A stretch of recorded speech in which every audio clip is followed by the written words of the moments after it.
Foodies the દિવ્યાનીઝ કિચનમાં તમારું સ્વાગત છે। આજે આપણે બનાવીશું બિસ્કિટ ભાખરી। આ ભાખરી ટેસ્ટમાં ખૂબ જ સરસ લાગે છે। આ રીતે બનાવેલી ભાખરી તમે 4 થી 5 દિવસના ટૂરમાં જાઓ તો પણ સાથે લઈ જઈ શકો છો અને આ બિસ્કિટ ભાખરી તમે સવારે ચા સાથે અથવા સાંજે પણ બનાવીને ખાઈ શકો છો। તો ચાલો આપણે એકદમ ખાવાની મજા પડે તેવી બિસ્કિટ ભાખરી બનાવવાનું શરૂ કરીએ।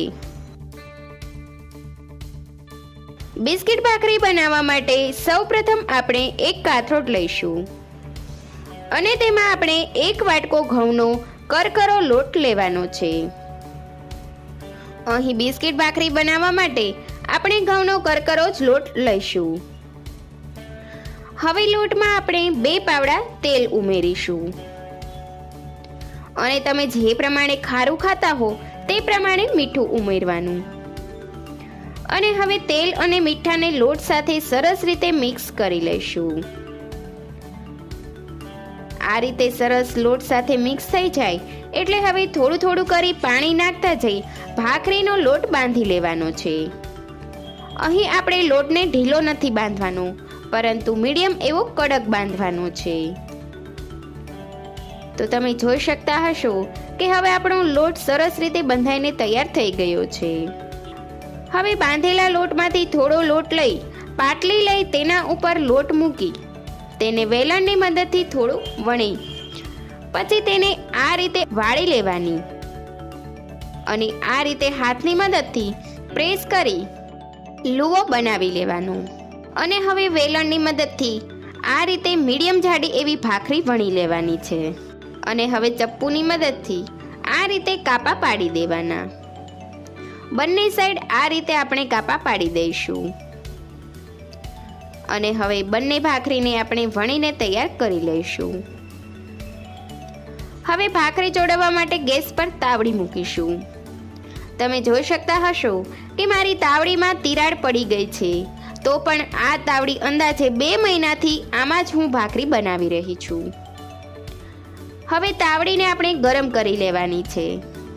તાવડી સરસ તપી જાય એટલે તેમાં વણેલી ભાખરીને શેકવા માટે તાવડીમાં મૂકીશું અને ગેસની મીડિયમ ફ્લેમ ઉપર ભાખરીને એક સાઈડ શેકી લેવાની અને ચેક કરી ચીપિયાની મદદથી એક સાઈડ થોડી ચડી જાય એટલે ભાખરીની સાઈડને ચેન્જ કરી દેવાની અને બીજી સાઈડ ચડવા દેવાની। થોડી ભાખરી ચડી જાય એટલે આ રીતે ભાખરી દબાણિયાની મદદથી ભાખરીને પ્રેસ કરીને સરસ શેકી લેવાની। આ રીતે બંને સાઈડ સરસ ભાખરીને દાબીને શેકી લેવાની છે અને હવે બંને સાઈડ સરસ શેકાઈને આ રીતની ડિઝાઇન પડી જાય એટલે ભાખરીને એક ડીશમાં લઈ લઈશું અને તેના ઉપર ઘી લગાવી દેવાનું અને ચમચીની મદદથી આ રીતે કાપા કરી ઘીને અંદર ઉતારી દેવાનું। આ જ રીતે આપણે બીજી ભાખરી પણ બનાવીને તૈયાર કરી લઈશું। તો ફ્રેન્ડ્સ, તમે જોઈ શકતા હશો કે આપણે એકદમ મસ્ત ક્રિસ્પી જોતા જ ખાવાનું મન થઈ જાય તેવી બિસ્કિટ ભાખરી બનીને તૈયાર છે। તો આ ભાખરીને આપણે ગરમા ગરમ ચા સાથે સર્વ કરીશું।